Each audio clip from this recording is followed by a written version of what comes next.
welcome to part 1 of our virtual seed journal.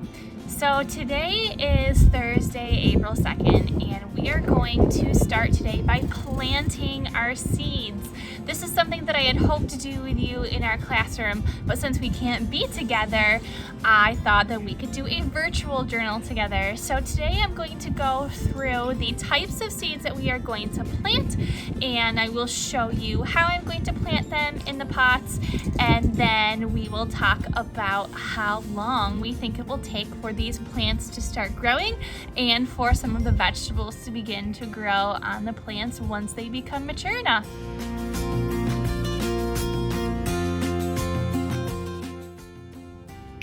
Okay, we are going to quickly go through the types of plants that I am going to be planting with you today.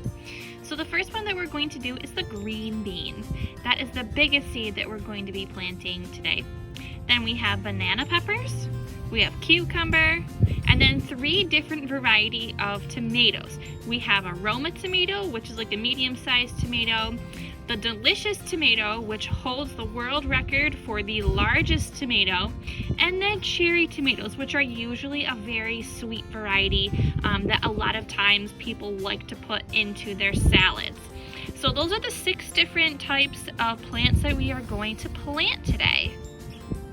So we can see that there are many different sizes of these seeds, but if we look at the tomato seeds, let me get a little bit closer to these tomato seeds here, we can see that they are all about the same size. But these tomatoes, when they become fully grown, they all are not the same size. The cherry tomatoes are the smallest, then the Romas are medium, and then the delicious tomatoes get really big. So even though when they are fully grown, the tomatoes are all different sizes, their seeds start out about the same size.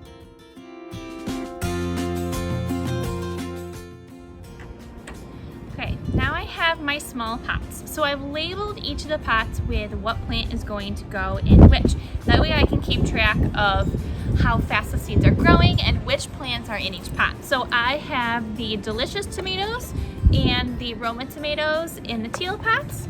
I have the cucumber and the cherry tomatoes in the red pots. And then I have the banana peppers and the green beans in the green pots. So what I'm going to do is I'm going to put some potting soil in each of these pots, and then we are going to space the seeds in the pots together. So I'm going to take my bag of potting soil. I'm going to put some soil in. Now this soil is dry. It does not have any water in it yet. We're going to add water when we're done. So I'm going to put about 2/3 of the way full of soil in each of these pots.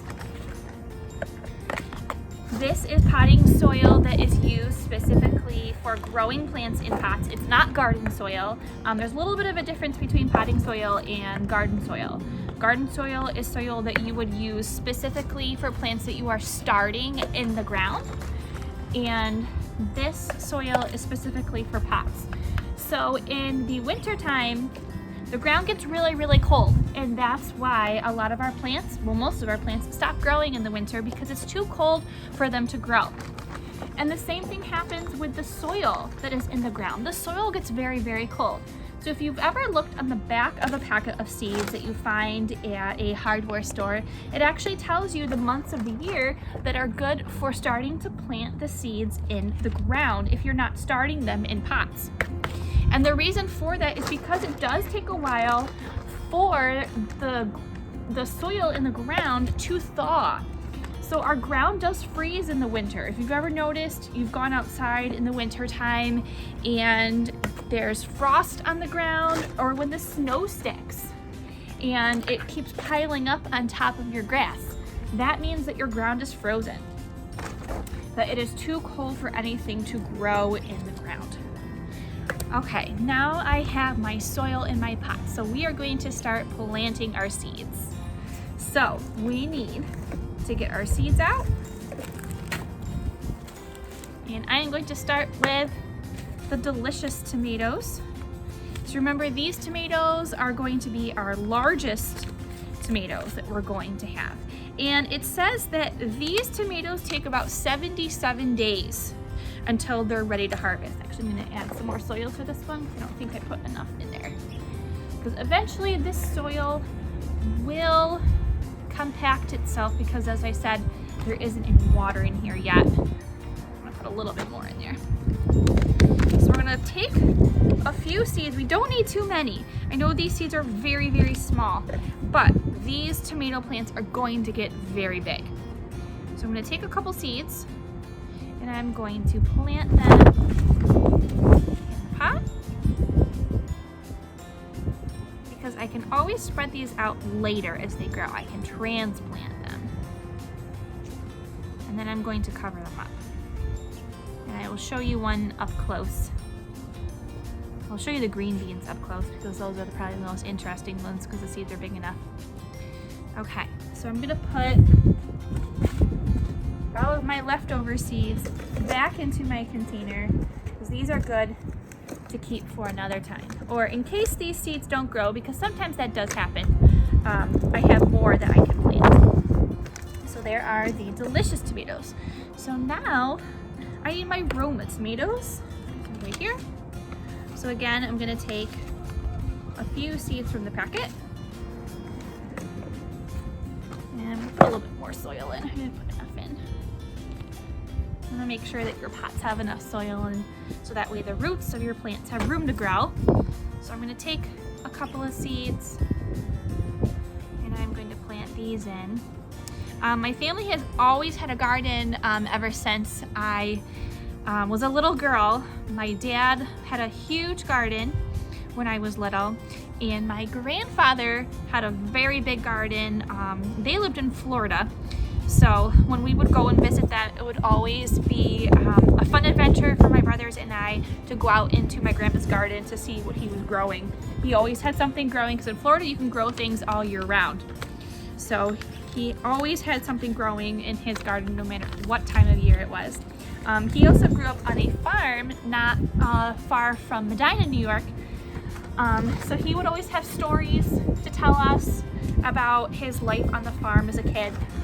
They had dairy cows. They also had an apple orchard. They had fields for the crops that they were planting. And he had, Daphne, he had one story about, these are gonna be our cherry tomatoes. He had one story about how his siblings one day decided that they wanted to have a little bit of fun on the farm. So they took one of their calves and they put a halter on her and they decided to sled around the yard in the snow. That is what they like to do for fun. Needless to say, my great-grandmother was not too pleased with them, so they did get in trouble. But that's something that they did back in the late 1920s, early 1930s when my grandfather was a kid. So these are going to be our cherry tomatoes. These seeds are so small that I have to make sure that I'm putting them in together and not putting them all on top of each other so they have room to grow. As these seeds grow, I'll transplant them to other pots. That way they have more space as the plants grow, but not all of them will sprout, and that's okay. As long as some of them do, that's all we need is some of them. Okay, this is going to be the cucumber. So our cucumber seeds were a little bit bigger, so I only need a couple of those. So we'll get a couple of cucumber plants going here. Now, cucumber plants are more of a viney plant, but the cucumbers can get really, really big. So that should be enough for our cucumbers here. All right, put these seeds back in. So you can use the seeds that come in your packets for another year too. They'll save as long as you keep them away from any moisture, things like that. That's what I like to do, like to save seeds, and you can use them for another year. Okay, this is gonna be our banana pepper, and I'm gonna put a little bit more soil in this one. As you can see, I don't really mind getting messy. It's all about gardening. All right, banana peppers. So we need our little banana pepper seeds. Last one that I'm going to do with you is our cucumbers, and I'll show you that one up close because the seeds are the biggest. So we're gonna put a couple seeds in there. And we'll get a couple more here. Here. So all of these seeds that I'm planting in these pots, they're not gonna stay in their pots. I'm actually going to be putting these into my garden. So like I was telling you, my dad always had a garden for us growing up, and that was one of the things that I wanted to do when I became an adult, is to have a garden. It's one of my favorite things to do in the spring and summertime and into the early fall, is to come out here and to take care of my garden and grow things in my garden.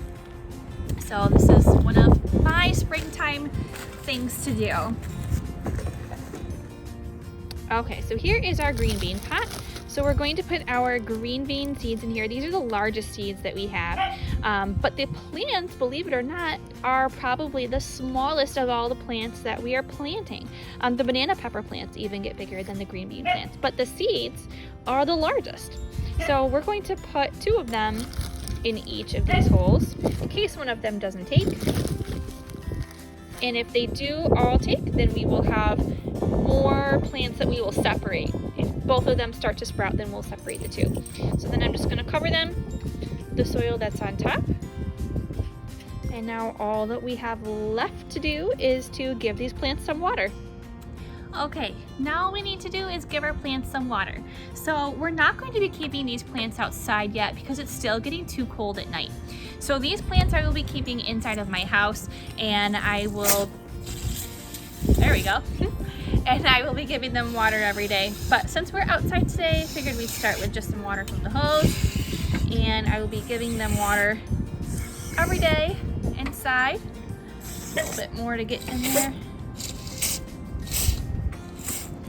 Soil is pretty dry, so it needs a little bit more water than I would normally give it. But yeah, now our seeds are all started. So we have 6 different types of seeds, and we will be keeping track of how long it takes these seeds to begin to sprout. So if you've watched the Brain Pot videos that we've been doing, we learned about the parts of the plant and the plant life cycle, how once the seeds are planted in the ground, the next thing that happens is they start absorbing the water, and then they start to sprout. And when they sprout, you'll start to see them coming out of the tops of these pots.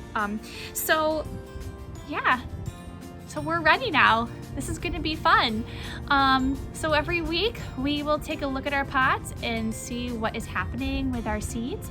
We'll do some journal entries about it in our writing journals, and it's going to be a great little project and a great help to me to get my garden started. So this is the end of part 1 of our seed journal. I hope that you enjoyed it, and as these plants grow, we will see what happens. So until next time, my friends, have a great day. Bye.